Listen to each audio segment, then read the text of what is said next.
Let's be real, the Street Triple 765 RS was already one of the best handling road bikes you could buy.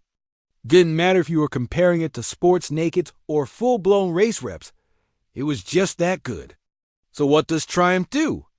They take it, make it sharper, slap on some clip-ons, and call it the RX, and honestly, it works brilliantly. That front end, though the biggest change with the RX is up front. You're sitting in a more lean-forward position than on the standard Street Triple, which pushes more weight onto the front tire. Pair that with those gorgeous fully adjustable Öhlins NIX30 forks, dialed in perfectly for spirited road riding, and you get this incredible sense of connection through your hands. You can feel the grip, feel the road, feel every little bit of information coming through the bars. The steering is so accurate it's almost ridiculous. Lightweight 188 kilograms with a nearly full tank, rock-solid stability, and superbike level composure. The RX just keeps inviting you to brake later, tip in faster, and trust it more. And every single time, it delivers.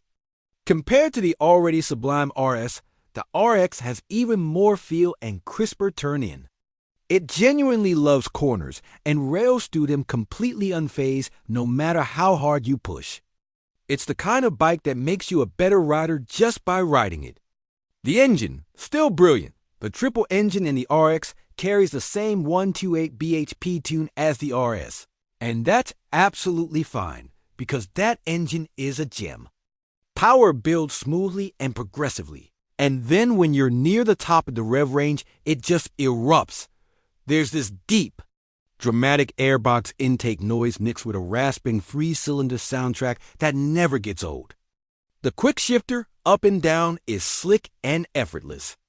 Gear changes are crisp and satisfying every time. The electronics, traction control, ABS, lean-sensitive everything, all stay nicely in the background and let you focus on riding. Anti-wheelie kicks in under hard acceleration in the first 3 gears, but it's so smooth you barely notice it. And if you want the full drama, you can always turn it off. The riding position. Okay, so this is where things get a little more interesting. The RX has clip-on bars, but before you panic, they're not tortuous race replica wrist breakers. They sit above the yokes in a cafe racer style, and with the RX's short tank, they're not stretched out too far either.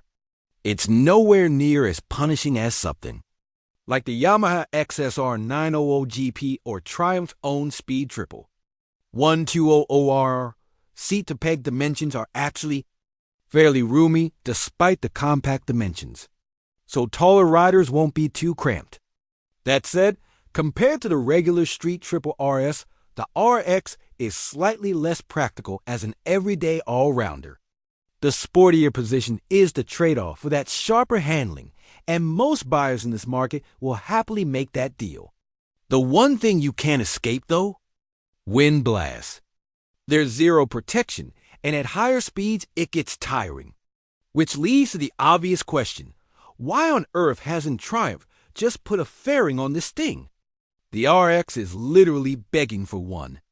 It would make it more comfortable on the road, faster on track, aero matters on the straights, and honestly just look incredible. It's the one glaring missed opportunity here. Kit and hardware, the RX gets all the RS's best chassis bits as standard. Fully adjustable lens rear shock, savage Brembo Stylema calipers up front, and sticky Pirelli Diablo Supercorsa SP tires that just add to that Planet confidence-inspiring feel. The steering geometry has been tightened up slightly too. Trail is 1.6 millimeters tighter at 95.3 millimeters. Rake is 0.2 steeper at 23. And the wheelbase is 2 millimeters, shorter at 1,397 millimeters. Compared to the RS, small numbers that add up to noticeably sharper handling in the real world. The fit and finish is genuinely stunning.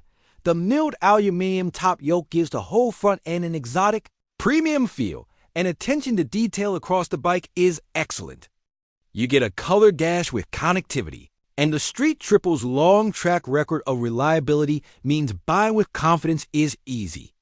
Value and pricing, The RX comes in at 12,895 pounds as of March 2026, which puts it 896 pounds above the current RS.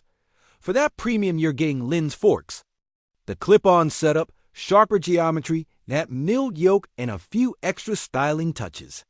PCP finance works out at around £159 and 59 pence, month over 36 months with a £3,224 deposit and a final payment of just over £6,000.